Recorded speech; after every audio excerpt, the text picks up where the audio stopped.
18 de agosto de 1942. Uma clareira em uma floresta de pinheiros perto da vila de Belzec, na Polônia ocupada pelos nazistas. Um trem transportando 45 vagões de carga, com 6.700 pessoas, chegou de Lwów. O motor da câmara de gás apresenta defeito. Por 2 horas e 49 minutos, multidões de homens, mulheres, crianças e bebês nus aguardam a morte. Um oficial da SS de jaleco branco os cronometrou, segurando um cronômetro, diante de uma ordem para administrar veneno a esse mecanismo, como resistir aos criadores da solução final. Qual o custo de tentar revelar um segredo que o mundo opta por não reconhecer? Esta foi a Operação Reinhard, o codinome para a aniquilação metódica dos judeus da Polônia. O regime alemão exerceu sua total autoridade. A SS, a ala paramilitar, administrava os campos de concentração e suas fileiras incluíam especialistas, engenheiros, mecânicos, médicos e especialistas em saneamento que utilizavam suas habilidades para causar mortes em massa. Um desses homens foi o SS Obersturmführer Kurt Gerstein, engenheiro de Minas e especialista em desinfecção do Instituto de Higiene da Waffen-SS. Ele foi encarregado de aprimorar o processo de gasificação para torná-lo mais rápido, silencioso e eficiente. Nascido em Münster, Westfália, em 11 de agosto de 1905, Gerstein vinha de uma família da nobreza prussiana. Seu pai era um juiz autoritário que exigia conformidade nacionalista. Após estudar engenharia de Minas nas universidades de Marburg, Gershocken e Berlim, formou-se em 1931. Homem de ciência, Gerstein também era profundamente religioso e membro da Igreja Confessante, que se opunha à influência nazista no protestantismo. A juventude de Kurt Gerstein foi marcada pela oposição. Sua primeira detenção ocorreu em setembro de 1936, por distribuir literatura religiosa em um encontro da Associação Alemã de Juízes. A prisão subsequente durou 5 semanas. Em julho de 1938, ele enfrentou outra prisão ao assistir a uma apresentação religiosa em sua cidade natal, Hagen, e foi expulso do Partido Nazista como resultado. O momento crucial ocorreu em 1941. Berta Ebeling, sua cunhada com problemas mentais, foi removida à força de sua casa. Um atestado de óbito subsequente chegou do Centro de Eutanásia Hadamard, uma das 6 instalações do programa Action T4. A causa da morte foi dada como apendicite, mas a família sabia que ela não tinha nenhuma. Foi uma farsa. Gerstein ficou obcecado em entender esse sistema assassino e decidiu se infiltrar nele. Em 10 de março de 1941, apesar de suas detenções anteriores, Kurt Gerstein ingressou na Waffen-SS. Sua expertise técnica lhe abriu as portas. Ele foi alocado no Instituto de Higiene da SS, inicialmente em Hamburgo, e posteriormente em Berlim, na Bergheierstrasse, no 16, sob a liderança do SS Standartenführer Joachim Rogowski. Suas funções oficiais incluíam projetar e implementar sistemas de desinfecção por gases tóxicos para as tropas, utilizando substâncias perigosas como o Zyklon B para erradicar piolhos e prevenir surtos de tifo. Ele se destacou em sua função. Projetou câmaras de desinfecção portáteis e sistemas de purificação de água. Por mais de um ano, atuou como um oficial SS ideal, aplicando suas habilidades de engenharia ao saneamento. No entanto, no verão de 1942, suas habilidades foram redirecionadas para outra tarefa. Em 8 de junho, o SS Sturmbannführer Rolf Günther, do Escritório Central de Segurança do Reich, subordinado a Adolf Eichmann, visitou o instituto. Ele instruiu Gerstein a adquirir 100 quilos de Zyklon B da fábrica Deges em Dessau e transportá-lo para um local clandestino no leste. Günther explicou que o propósito era desinfetar as vestimentas dos trabalhadores, mas era mentira. Em 8 de agosto de 1942, Gerstein viajou para a fábrica Kohlen, perto de Praga, para a coleta. Em vez de retornar a Berlim, suas instruções o enviaram para Lublin, Polônia, o centro administrativo da Operação Reinhard. Ele chegou em 17 de agosto e foi levado ao quartel-general da SS e da polícia para se encontrar com o SS Gruppenführer Odilo Globoknik. Um austríaco rude, Globoknik supervisionava todo o programa de extermínio na Polônia. Sem rodeios, ele informou Gerstein que o Führer havia ordenado a resolução final da questão judaica. Ele forneceu a Gerstein um itinerário, começando com Belzec, seguido por Treblinka e terminando em Sobibor. Gabando-se da eficiência de seu acampamento, Globoknik admitiu um problema. O método atual, usando gases de escape de motores a diesel, não era consistentemente eficaz. Gerstein foi instruído por Globoknik que sua tarefa era melhorar a situação. Posteriormente, foi mencionado que os campos precisavam processar aproximadamente 25 milhões de indivíduos. Na manhã seguinte, um veículo foi estacionado para transportar Gerstein para Belzec. Ao chegar ao campo, ele conheceu seu comandante, o SS Sturmbannführer Christian Wirth. Digno de nota, Wirth era um policial de Stuttgart e um veterano do programa de eutanásia Action T4, que havia inovado diversas técnicas de gaseamento em massa.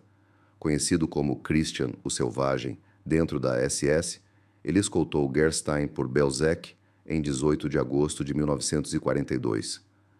O local era pequeno, com apenas 300 metros quadrados. Wirth mostrou-lhe os alojamentos para despir e apontou para enormes pilhas de sapatos, alguns com mais de 25 metros de altura. Ele esclareceu a farsa. As vítimas eram induzidas a acreditar que estavam sendo enviadas para um banho. Um oficial da SS, usando um alto-falante, ordena que se despissem e entregassem seus objetos de valor, garantindo que seriam devolvidos.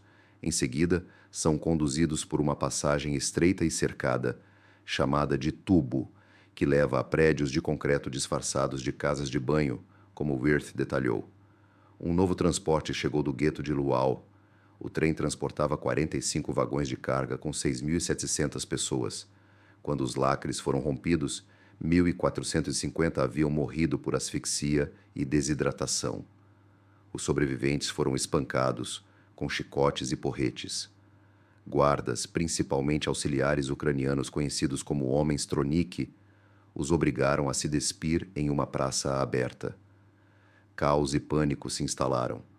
Os prisioneiros nus foram então conduzidos pelo tubo, segregando homens de mulheres. Prisioneiros judeus foram encarregados de raspar os cabelos das mulheres. Por fim, foram amontoados em 4 câmaras de gás, cada uma com 25 metros quadrados. Os homens de Wirth conseguiram espremer 750 pessoas em cada câmara antes de fechar as portas. Christian Wirth comandou a ignição de um motor diesel de 500 cavalos de potência recuperado de um submersível soviético. O SS Scharführer Erich Fuchs enfrentou dificuldades para acioná-lo, pois a máquina engasgava e tossia antes de ligar. Uma espera terrível se seguiu para os 750 indivíduos confinados em cada câmara, que se estendeu por mais de 2 horas e 49 minutos. Kurt Gerstein, do lado de fora e olhando para o relógio, podia ouvir o choro triste deles. Em seu relatório, ele escreveu: eles estavam chorando como em uma sinagoga. Irritado com a demora, Wirth chicoteou o assistente ucraniano com seu chicote de montaria cerca de 12 a 13 vezes. Gerstein buscou refúgio contra uma parede de madeira e rezou. Finalmente, após quase 3 horas de agonia, Erich Fuchs ligou o motor com sucesso, permitindo que o monóxido de carbono se infiltrasse nas câmaras. Por alguns minutos, eles gritaram de terror. Então, o silêncio se seguiu. 25 minutos depois, Wirth anunciou sua morte por um olho mágico. Gerstein registrou o tempo total, 32 minutos a partir do momento em que o motor rugiu e ganhou vida. O Sonderkommando, um grupo singular de prisioneiros judeus, abriu pesadas portas de madeira. Corpos caíram empilhados tão densamente que permaneceram em pé. O processo de remoção começou. Um quarteto de dentistas Genentor, armados com alicates, vasculharam os cadáveres, recuperando dentes de ouro. Em 19 de agosto de 1942, Gerstein foi escoltado com Christian Wirth de Belzec a caminho do campo de Treblinka, aproximadamente 160 quilômetros ao norte. Acompanhando-os, havia uma carga de Zyklon B, Imperturbável pelo gás venenoso de Gerstein, Wirth preferiu seu próprio método a diesel. No caminho, Gerstein aproveitou a oportunidade. Ele informou ao motorista de Wirth que um dos pesados cilindros de aço havia sido danificado e estava vazando perigosamente. Usando isso como pretexto, ele parou o veículo e enterrou as evidências na beira da estrada. Ele disse a Wirth que todo o carregamento havia sido comprometido durante o transporte e agora estava inutilizável. Ele fabricou um relatório falso, alegando que o Zyklon B havia estragado. Naquele fatídico trem noturno de volta a Berlim, em 20 de agosto de 1942, Gerstein se viu em um compartimento-cama com o barão Göran von Otter, um diplomata sueco. Ao avistar a bandeira sueca em sua lapela, Gerstein iniciou uma conversa. Ele fechou a cortina blackout, garantiu que o corredor estivesse livre e desabafou, relatando os horrores que havia testemunhado. Por quase 6 horas, até o trem chegar a Berlim, Gerstein revelou detalhes das atrocidades, nomeando indivíduos como Wirth e Gleboknik, descrevendo as valas comuns em Belzec, repletas de dezenas de milhares de corpos sem vida. Ele forneceu os números, as datas e os locais. Instando von Otter a agir rapidamente, implorou que ele repassasse essas informações aos governos aliados prontamente. Fiel à sua palavra, ao retornar a Estocolmo, o barão apresentou um relatório abrangente ao Ministério das Relações Exteriores da Suécia. O relatório confidencial ascendeu pela hierarquia de comando e foi arquivado. A administração sueca optou pela neutralidade e contenção. Em Berlim, Gerstein persistiu e contatou o Dr. Paul Hochstrasser, assessor de imprensa da Embaixada Suíça, revelando detalhes idênticos. Hochstrasser repassou a informação aos seus superiores em Berna, mas nenhuma ação foi tomada. Posteriormente, contatou o Dr. Otto Debelius, um importante pastor protestante e líder da igreja confessante. Chocado com as revelações, Debelius instou Gerstein a simplesmente documentar tudo para futura responsabilização. Assim, Gerstein redigiu seu relatório inicial, abrangente, e o confiou à sua esposa, Elfriede Gerstein, para a ocultação. Ele também se esforçou para se comunicar com o Vaticano por meio de seu representante em Berlim. Após conversar com o Dr. Winter, assessor jurídico de Konrad von Preysing, bispo católico de Berlim, concluiu que uma abordagem direta de um oficial subalterno da SS ao núncio papal Cesare, ou Senigo, era impraticável. No escritório do núncio na Hochstrasser, sua entrada foi negada em todas as portas. Por 3 anos consecutivos, Kurt Gerstein levou uma existência clandestina. Como Obersturmführer no Instituto de Higiene da SS, ele persistiu na aquisição e manuseio de enormes quantidades de Zyklon B. Só em 1944, encomendou mais de 2.175 quilos do gás, supostamente para fins de desinfecção. Simultaneamente, envolveu-se em sabotagem secreta. Ele adulterou remessas, falsificou documentos e destruiu contêineres, alegando que eles foram danificados ou perdidos durante o transporte. Utilizando sua posição, ele atravessou a Europa ocupada pelos alemães em busca de novas conexões e oportunidades para disseminar sua inteligência. Ele suportou interrogatórios da Gestapo, que suspeitava de suas atividades pré-guerra. Ele sobreviveu ao bombardeio de Berlim. Ele testemunhou a desintegração do Terceiro Reich, o sistema que ele havia tentado desmascarar. Em 22 de abril de 1945, com a aproximação das forças americanas e francesas, Kurt Gerstein partiu de Berlim. Ele viajou em direção à cidade de Reutlingen, submetendo-se ao avanço do primeiro exército francês, liderado pelo general Jean Delattre de Tassigny. Revelou prontamente sua identidade e intenção, oferecendo uma maleta repleta de documentos. Entre eles, estavam recibos de Zyklon B, comunicações oficiais da SS e seus registros meticulosos. Inicialmente visto como uma testemunha crucial, oficiais da inteligência francesa o transportaram para a cidade de Rottweil, hospedando-o no Hotel Morin. Lá, foi incentivado a documentar suas experiências. Em 5 dias, escreveu uma extensa narrativa manuscrita de seus encontros, primeiro em alemão e depois em francês. Conhecido como Relatório Gerstein, continha listas de nomes, unidades e locais de acampamento. Detalhou o processo de gaseamento em termos técnicos precisos. Implicou Odilo Gleboknik e Christian Wirth. Também incluiu o número específico de mortes que observou.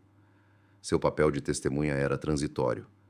Diretrizes chegaram do Comando Central de Paris. Oficial da SS, ele era conhecido pelo nome nos registros de aquisição de gás venenoso. Esse fato singular tinha significado. Em 5 de julho de 1945, foi transferido para a lúgubre prisão militar de Cherche-Midi, em Paris, uma fortaleza notoriamente cruel do século XIX, situada na Rue de Cherche-Midi. Ele passou de testemunha a prisioneiro. Seus companheiros de cela eram outros acusados de crimes de guerra alemães que interpretaram sua disposição em testemunhar como traição. Em 13 de julho de 1945, o judiciário francês emitiu uma acusação oficial, acusando Kurt Gerstein de cumplicidade em assassinato e crimes de guerra. O homem que tentou dar o alarme agora enfrentava acusações de cumplicidade no próprio crime. Um relatório contemporâneo de investigadores franceses mencionava apenas sua patente e unidade, Instituto de Higiene SS Obersturmführer. Em sua cela, Gerstein escrevia cartas desesperadas e clandestinas para sua esposa Elfriede, expressando profundo desespero. Uma delas dizia: "Estou em profundo desespero." Ele continuou afirmando sua inocência e esclareceu suas verdadeiras razões para se juntar à SS. Sentindo-se completamente enganado, ele decidiu se render. Munido de provas incriminatórias, compartilhou suas descobertas com os suecos, suíços e autoridades da igreja. Por 3 anos, ele arriscou a vida. Em vez disso, seus próprios relatos provavelmente seriam usados contra ele no julgamento. Seu estado psicológico piorou drasticamente. Ele foi confinado e outros prisioneiros alegaram que ele era atormentado por seus companheiros de cela, notadamente o SS Sturmbannführer Dr. Karl Böhm, um oficial médico da SS, e o SS Hauptsturmführer Dr. Alfred Meyer. Eles viam Gerstein como um traidor que planejava incriminá-los. Em 25 de julho de 1945, Kurt Gerstein foi encontrado sem vida em sua cela. O relatório oficial listou suicídio por enforcamento como a causa da morte, mas ele tinha apenas 40 anos. Não houve autópsia ou investigação formal. Surgiram questionamentos sobre se ele poderia ter sido morto por seus companheiros de cela nazistas. Seu corpo foi enterrado anonimamente em uma cova compartilhada no cemitério de Thiais, nos arredores de Paris. A localização exata do túmulo permanece desconhecida. A narrativa pareceu concluir-se quando um oficial da SS, detido, cometeu suicídio, deixando para trás o seu relato escrito.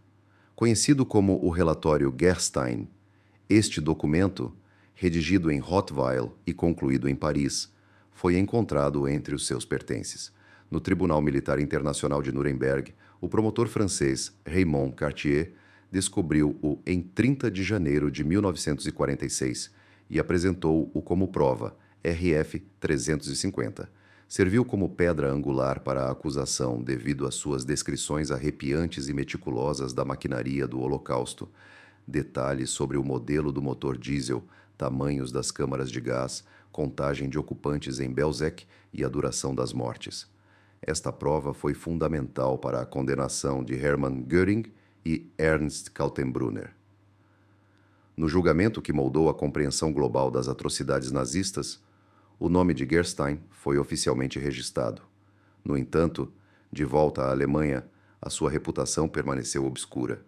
Um tribunal de desnazificação em Tübingen iniciou um processo contra ele em 1950. 15 anos após sua morte, em 17 de agosto de 1950, o tribunal, com base apenas em sua patente como Obersturmführer da SS e em sua assinatura em documentos de aquisição de produtos químicos, o rotulou póstumamente como incriminado.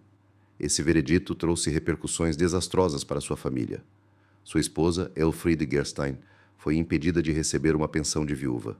Seus 3 filhos tiveram o benefício de orfanato negado. Seu marido e pai foi oficialmente reconhecido como perpetrador nazista. Por 15 anos, ela se esforçou para exonerá-lo. Ela apresentou suas cartas, relatórios e evidências dos julgamentos de Nuremberg. Ela obteve o depoimento do bispo Otto de Bellius e do pastor antinazista Martin Niemöller. Ela alegou que sua filiação à SS era uma fachada para suas atividades de resistência. O caso avançou por meio de vários recursos. O Estado alemão hesitou em reconhecer o paradoxo de um resistente em uniforme da SS. A burocracia se concentrou na patente, ignorando suas ações. Em 1965, o veredito de Kurt Georg Kiesinger, como primeiro-ministro de Baden-Württemberg, ex-membro do Partido Nazista, foi anulado em 20 de janeiro. Essa ação levou à exoneração oficial de Kurt Gerstein. 2 décadas após sua morte solitária em uma cela de prisão em Paris, seu país reconheceu sua narrativa. Seu relatório foi fundamental para a condenação dos líderes do Terceiro Reich. Seu nome foi gravado nas crônicas do julgamento mais significativo do século XX. No entanto, seu relatório final da prisão de Cherche-Midi não reconheceu suas provas ou advertências. O último documento oficial de sua vida, datado de 25 de julho de 1945, era um mero inventário de itens encontrados em sua cela: uma Bíblia, uma caneta tinteiro e 7 fotografias de sua esposa e 3 filhos. As provas apresentadas em Nuremberg foram suficientes para a condenação. No entanto, o próprio homem